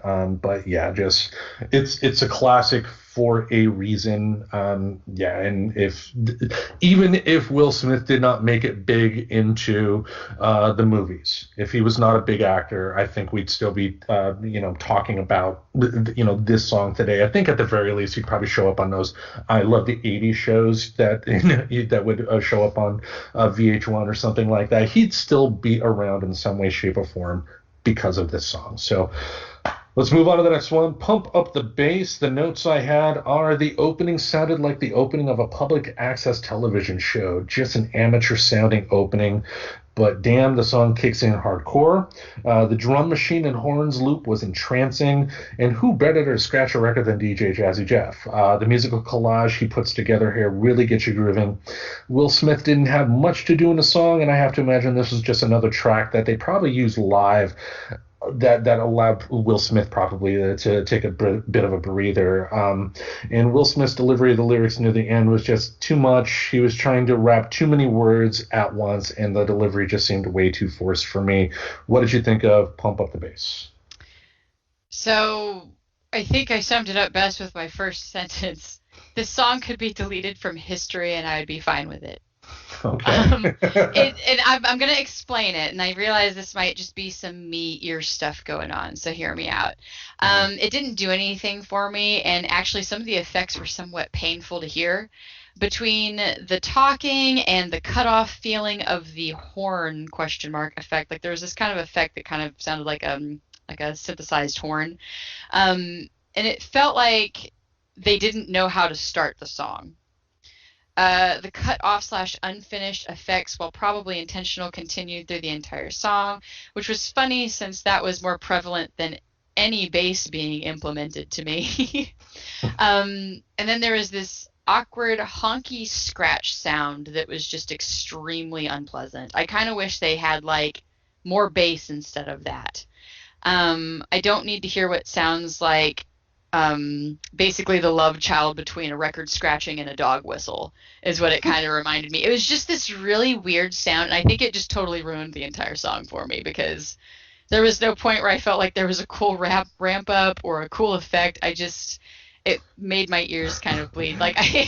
And please stop. Yeah. I'm sorry. Like I said, I think it's the sound effects. It's not the actual work put into the songs. I do like a lot of what he spins, and he does really awesome beat work. This one was a straight miss for me. Got it. All right, let's move on to the next track then. Let's Get Busy, Baby. What did you think? The beats of this actually sounded really familiar in the very beginning, but I couldn't quite place it. It kind of felt a little corny, almost video gamey. But I gotta love a song that's talking a quote girly end quote into cheating on her boyfriend for no reason other than the dude in front of you having money in a hot tub. Well, But hot well, hot tub, duh. And yeah. I just love that. I'll give up my harem if you'll be my lady. Ooh, such a gentleman. I love that it implies that she was uppity about his crowd following, but it seems like she's down to cheat on her boyfriend aside from that. Okay. Will Smith, everybody. Will Smith. It was like no, you said it was a really interesting like overall all of the album was really interesting. There are just like there was a group of songs that just totally missed me. But the Mhm. rest of them I pretty much liked. But this one it was just so distracting what the content of the song was about. I kind of had no time for appreciation of the music. And it goes back to the way he says girly. Like maybe I just didn't like that term from anybody. I don't know. I don't hear a lot of people say girly. Yeah, maybe Jada Pinkett Smith put him in his place. I don't know. But Yeah. yeah. All right. The notes I put. Excuse me with the burping on this show. My goodness. All right. Simple drum beat opening was meh. Didn't care for it. This was a nice showcase for Will Smith on the mic. It's not the most interesting song, but listening to his delivery is educational. He's saying a lot, but it still feels conversational, which, anybody, whether you're singing rock music or hip hop or whatever, you'd want to be able to listen to this song to kind of get that vibe. He's able to tell you the story concisely. The horns were taken from a Stevie Wonder song called Sir Duke. That dun, dun, dun, dun, dun, dun, dun, dun, that. Okay, so I'm wondering if maybe that's where I was getting that weird familiar, where I said that there was something that felt really familiar and I couldn't place it. But yeah. Yeah, so that was from Stevie Wonder, so it gave it a nice little hook. It's getting old by now with all the references he's bringing up about being a hell of a guy. Because what I've noticed is that a lot of the lyrics end up, covering the same things. Come on and take a ride with a hell of a guy, and he just says he's a hell of a guy way too often on this album that makes me think, what's that old saying, thou doth protest too much? I mean, when you keep on saying you're a hell of a guy, you're probably not a hell of a guy, type of deal. So I enjoy it. It's not my favorite song on the album, but especially the Stevie Wonder horns bit. I've always appreciated that part of the song. Now, the next one, not really fair to judge it as a song. Live at Union Square, November 1986. This is more of a spotlight of their early live experience, and hearing a 17-year-old Will Smith is just weird. And I will preface this by stating that if we had Will Smith in the room today and we asked him if this is one he would step back, he would he would be the first in line. I'm like Porky Pig now. He would be the first in line to say that, yeah, this song is something he wishes he could take back, because you got lines in there like, all the homeboys who got AIDS, be quiet. The fuck was that? It's Oh, yeah. and like, all the girls who don't like guys, be quiet. Why? Would just it just I guess it was the time, it was the audience he was appearing to, and he was 17. I know when I was 17 I said a lot of dumb stuff too, and like I said too, I want to make it very clear that Will Smith today would probably be the first to say that, yeah, this Oh, was yeah. very stupid for him to say. So this is not a whole, Will Smith must be canceled now due to something he said in 1986. No, he said something stupid, and that needs to be acknowledged, but you can move on from that. What did you think? Well, I mean, I put ugh. Live songs are rarely my jam, and I'm not sure I'd call this a song. So really just kind of parroting what you'd said. It's more like he wanted to yell negs at the crowd, like to ramp them up, question mark, because he's always like, all the ugly people, be quiet. All the people with AIDS, be quiet. girls who don't like boys, which he felt the need to say that one twice, by the way, which I thought was interesting. So I just put just black. I kind of agree with you in that sense. Like, I think this is one that, like, if he could just remove that one from the album, which I guess more to what you had said, it seems like it was kind of just throwing out there, kind of a tribute to those early, like, whenever he was early on and trying to get his own crowd hyped up, like back, I'm assuming maybe he was a little bit nobody when that happened. Yeah. But was it necessary to have in there? I would imagine if they tried to like re-release this album today, that wouldn't be in there at all.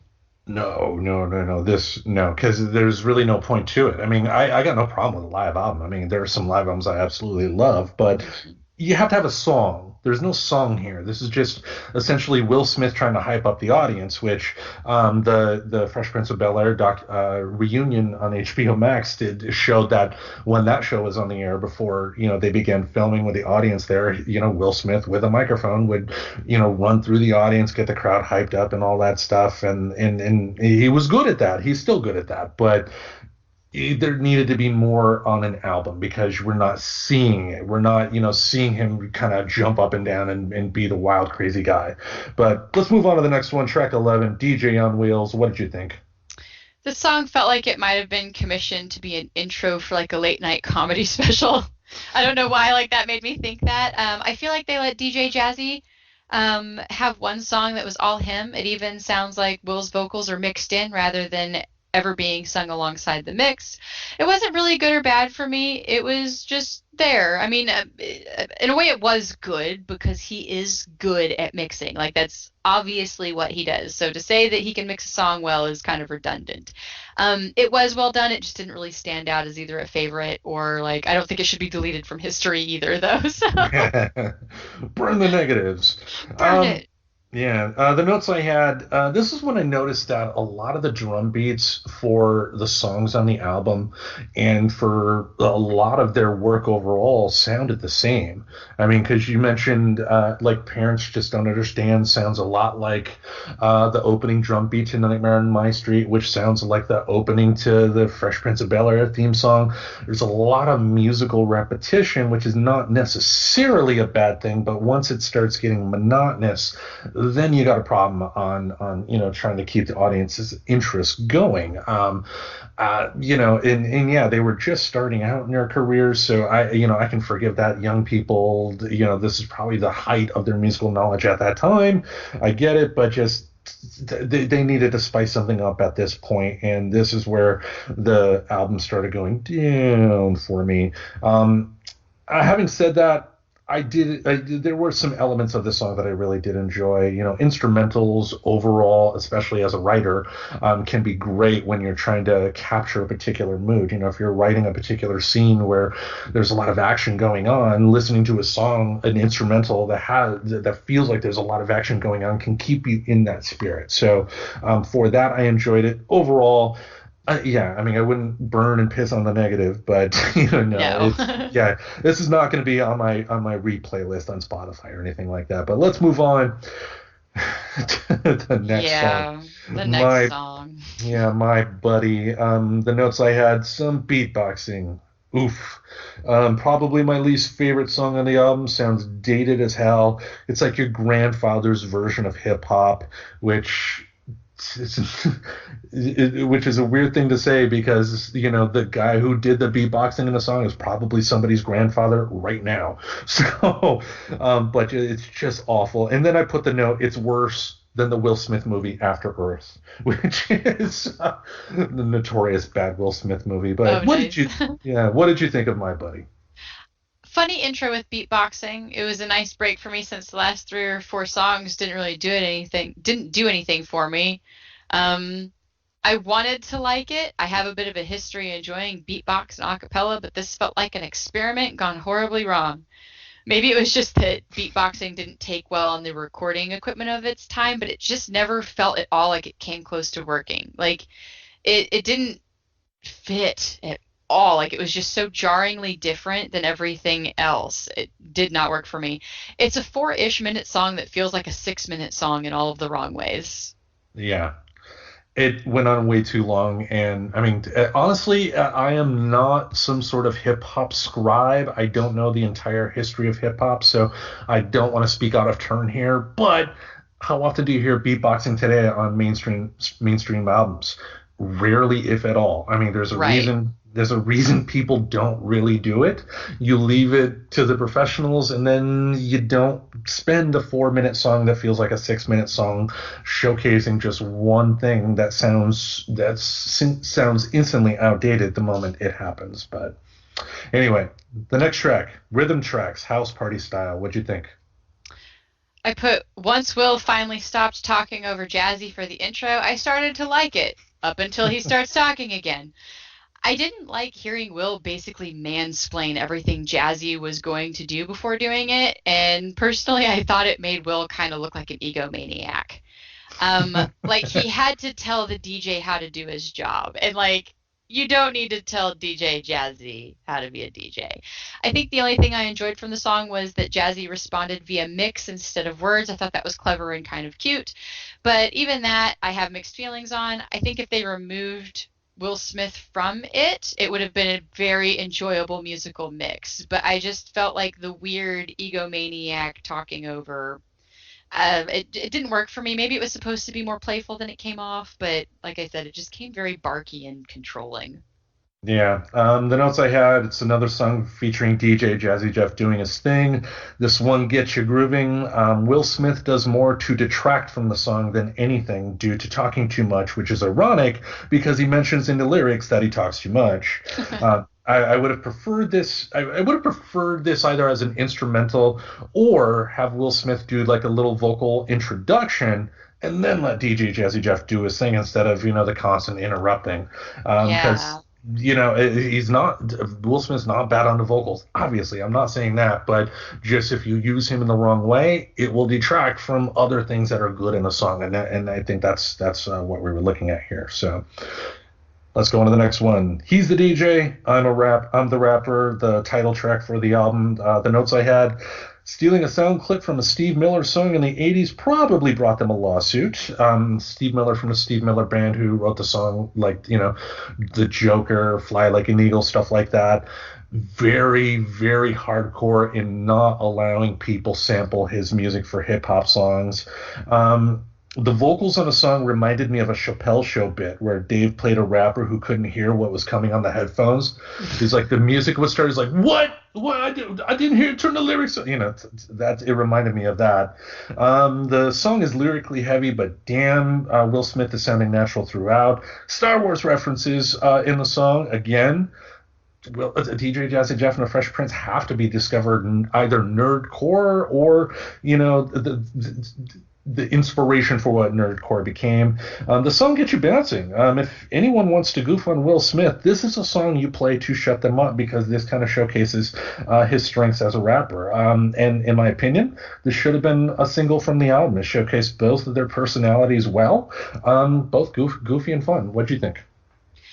I have a pew pew intro and DJ Jazzy doing what he does best. This was the point where the album like finally kind of started to turn back around for me again. I started enjoying some music. Once Will actually started rapping instead of talking over Jazzy's work, the song picked up and was more enjoyable for me. After so many songs just not doing it for me, I was happy to hear a song where Will is doing what I like him doing, letting Jazzy do what he's good at. Will can pull off lyrically heavy without sounding like a jumble of maybe words, and Jazzy puts down an awesome beat, and I'd wish they'd stuck to this formula a little bit more throughout the album.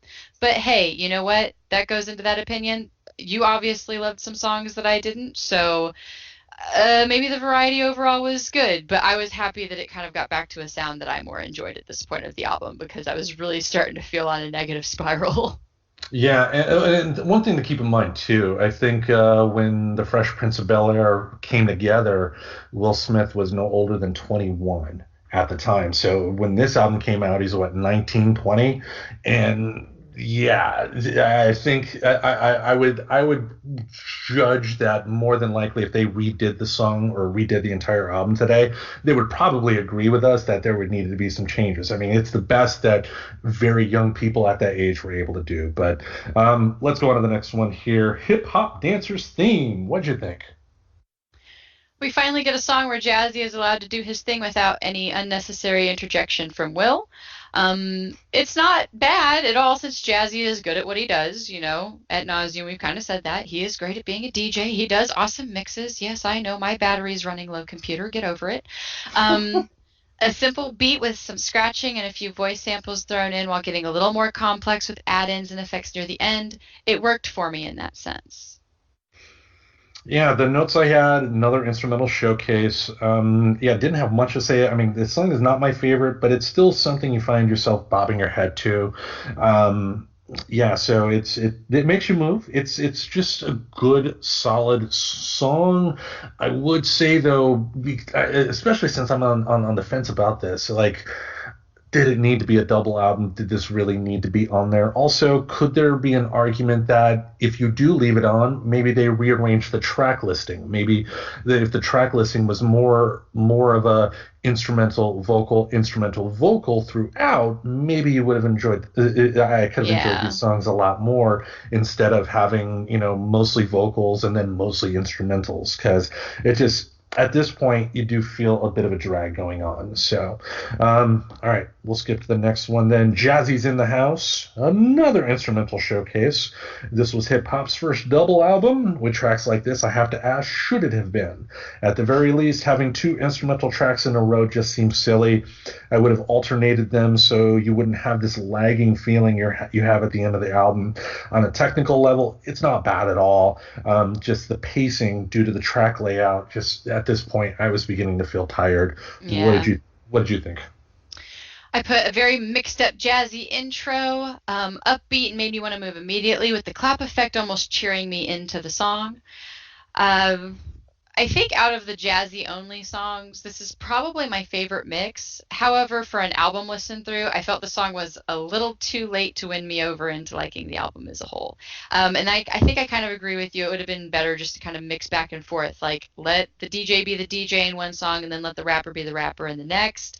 Or possibly using this to replace some of those middle songs that I didn't care for, which would have done that effectively, because they didn't do a lot of just instrumental only in the first half. So I think that's why it felt like such a drag when they just suddenly switched to it seems, here near the end. Yep. All right, that brings us to track number 17. We did it. We've hit the last track. Yes. Thank you, Jesus. No, not sorry, Will Smith, if you were listening. They doubt it. But Human Video Game, what'd you think? The intro feels like a Will Smith standard. It almost made me expect the Fresh Prince theme again. It kind of feels like a continuation of Parents Just Don't Understand. Just more like this video game junkie, like going in with all of his quarters and everything. I put, okay, Buddy is not that great of a beatboxer in my humble opinion. They never seemed to be able to flow seamlessly with the music, so it seemed to feel out of place in every song they tried to use beatboxing. Again, it almost takes me back to, did they just not have like a good ability to kind of handle that? But it just didn't work with either the technology or the skill involved. When he asked his buddy to give an example of what he's talking about, which was introducing more beatboxing, I just wanted to say, not really, that's okay. And then to end it with the gruff voice, like, because I'm pretty sure that's the same beatbox guy. I don't think that's Jazz. So yeah, nothing about that did anything awesome for me either. Typically in acapella, I really enjoy a really good bass sound, but I didn't get why we had to go gruffy. Like, it distracted from, I mean, the beatboxing in general really distracted because it didn't mesh well, but that gruff voice just, nope, I couldn't stand it. It reminds me of when a toddler's doing an annoying voice on purpose to get on your nerves. Yeah, and they never do that. Never. Yeah. The notes I had, the bass was a nice touch. I did enjoy it. A song that doesn't have much meaning for modern audiences due to video game arcades essentially being a thing of the past. I mean, you got Chuck E. Cheese and Dave and Buster's, so I guess some kids could relate to it that way, I guess. But and it sounds like the subject of the song is the same as track 12, the My Buddy, the beatboxing thing. Just another chance for the beatboxing member of the group to do his thing. It's not a good way to end the album, in my opinion. And his delivery, Will Smith's delivery for the song was stunted at times. He was trying to make a lot of words fit into a particular beat, and the flow just doesn't always sound natural because of it. Maybe, I don't know. It's like, for me, I think probably the biggest flaw in the album is going to be track layout. Because like if you take A Nightmare on My Street and kind of put it between tracks 15 and 16, that would have given a breather to the instrumentals, and you would have appreciated the higher quality song at that end. And then by the time you get to track 17 here, maybe it would have, I don't know, you would have been a little more receptive to it. But just the track layout more than anything really kind of makes the end of the album a little bit of a chore to get through. Having said that, I don't want to hear anybody say that Will Smith was a joke as a musician, because he wasn't. He has a lot of well-deserved accolades. When he made this album, he was barely 20, if that. Same could probably be said for Jazz. I don't know his age. For people at their age at that particular time with the equipment they had access to, I think he made quite the impact. And yeah, his movie career definitely eclipsed his music career. But again, like I said earlier, you cannot dismiss the talent that Will Smith has on the mic. He is good at what he does. He's not making earth-shattering music. He's not the next Beatles or anything like that, but not everybody's going to be. So why should you shoot for something that you have no control over? Just make the best quality product that you can for the masses to enjoy. And that's another thing that I've always respected about Will Smith, is that the content that he puts out generally can be enjoyed by a wide audience, not a very specific thing and very specific audience. And too often today, whether it's music, TV, movies, and whatnot, things are so micromanaged in terms of the audience that they look to attract, that they don't think in the bigger picture and just how beneficial, widespread entertainment can be like this. So yeah, just don't sit on Will Smith. He's not my favorite performer, but don't dismiss his contributions to music, because he definitely did a lot to make hip hop what it is today. And I think back to a documentary that Ice-T made called The History of Hip Hop, and Ice-T in that documentary had nothing but very complimentary, nice things to say about Will Smith. And you got other luminaries from the era, say nothing but nice things about Will Smith. Will Smith is not Vanilla Ice. Yeah. This album may not have stood the test of time in some ways, but there's passion here. It's a good album. So he's the DJ, I'm the rapper. That is that. And yeah, of course, like these, I think they're both incredibly talented. My ears aside from that one song, or Tim had to beg me to stop. But there's songs that some of my favorite artists out there have done songs that I'm like, can you just like go back in time and never do that song? But they're incredibly talented at what they do. He made a huge impact on hip hop, and then he went on to go and make an impact on TV too. So, and movies. I mean, he did better than me. So that will wrap it up here for us for another week. We thank you all for listening. When you folks hear this, it'll be a couple of days before Thanksgiving, so be prepared. No Chance in Hell is almost here. What are you anticipating with No Chance in Hell? I just like it when you lose. What? You've seen that before. Oh yes, many times.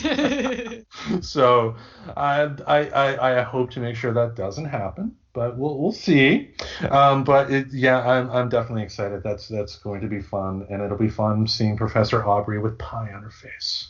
It'll be fun because we have announced what you're supposed to do if you lose. Oh yes. Because you keep avoiding talking about it, so I was doubting. If on the off chance, on the rare occasion that there may be some questions that don't go my way, due to chicanery. So when you lose, go ahead. Now, if I lose, then I will have to watch The Princess Bride. And what also goes along with that, not only will I watch The Princess Bride, I will make a bonus episode talking about that movie. So if, and that's a big if, I lose, I will finally sit down and watch The Princess Bride with Andre the Giant in it. Anyway. Well, and wait, was it Carol Kane? Carol Kane, yeah. Yeah, Carol Kane's in there. Billy Crystal. There's a lot of little people in there that can distract you from it. So. But still, Entree, making me cry. Anyway, we'll soon get this over with. But that's it for another week. We thank you all for listening. Tune in again next week. Subscribe to us on your podcast player of choice. And remember, it's such a good feeling to know you're alive. It's such a happy feeling. You're growing inside, and when you wake up ready to say, I think I'll make a snappy new day.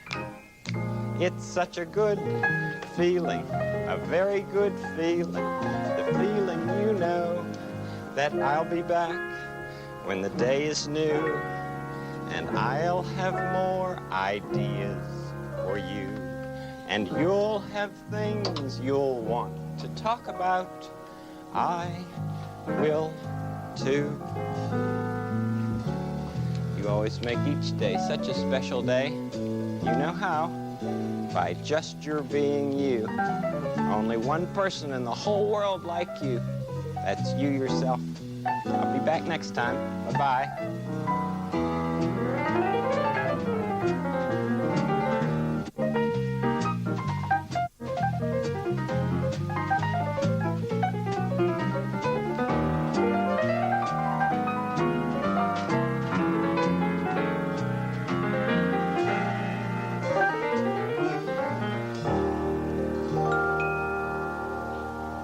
Subscribe to Friends Talking Nerdy on iTunes, the Google Play Music Store, as well as Spotify. Remember to support Friends Talking Nerdy on Patreon.